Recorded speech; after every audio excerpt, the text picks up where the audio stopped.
Sistem senjata mematikan baru Amerika Serikat akhirnya unjuk gigi di luar negeri.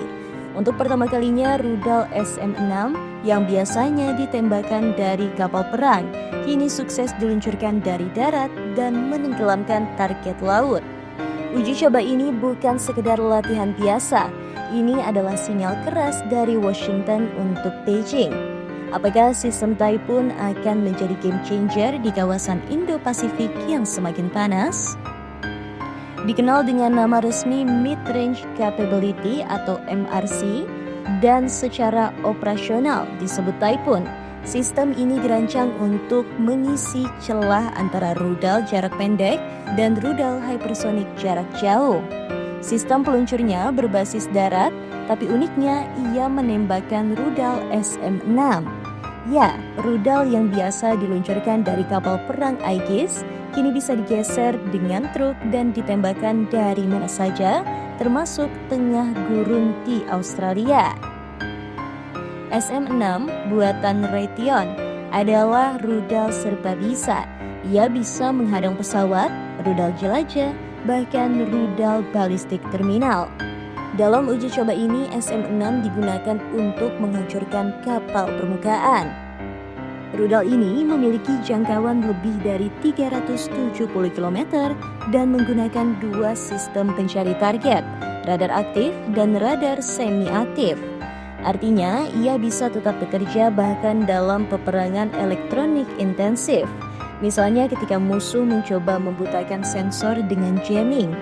Uji coba ini dilakukan di wilayah Northern Territory, Australia, dalam latihan multinasional bersandi Talisman Sabri 25. Apa menariknya? Lokasi ini dekat dengan jalur strategis Indo-Pasifik dan yang paling penting berada dalam radius pengaruh Cina. Banyak analis percaya ini bukan hanya uji coba teknologi, tapi juga sinyal politik dan militer. Amerika ingin menunjukkan pada dunia, terutama Beijing, bahwa mereka bisa menempatkan sistem rudal jarak menengah di wilayah sekutu dan siap menargetkan aset maritim dimanapun.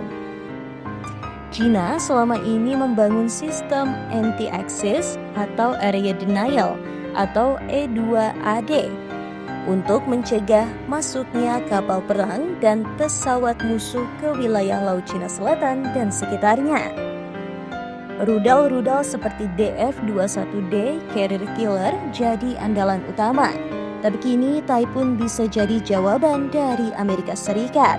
Dengan kemampuan dipasang di darat, berpindah-pindah, dan bisa menyerang kapal dari kejauhan, Typhoon membuka opsi ofensif baru.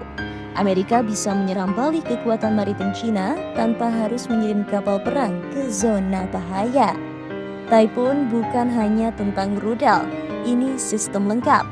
Truk peluncur mobile, radar canggih, kendali tembak jarak jauh, integrasi ke sistem pengintaian drone dan satelit. Dengan peluncuran sukses ini, Typhoon terbukti mampu menyerang target darat maupun laut dari jarak aman dan dalam berbagai skenario, termasuk medan tempur Indo-Pasifik yang luas dan dinamis. Dengan suksesnya uji coba ini, langkah berikutnya kemungkinan adalah penempatan operasional di pangkalan Amerika Serikat di Guam, Jepang, bahkan Filipina. Typhoon kini menjadi bagian dari strategi jangka panjang untuk mempertahankan dominasi di Pasifik. Dan bagi Cina, ini adalah tantangan baru, sistem rudal mematikan yang bisa datang dari mana saja dan mengenai apa saja. Apakah Typhoon akan benar-benar digunakan dalam konflik nyata? Atau ini hanya bagian dari permainan catur geopolitik yang makin panas?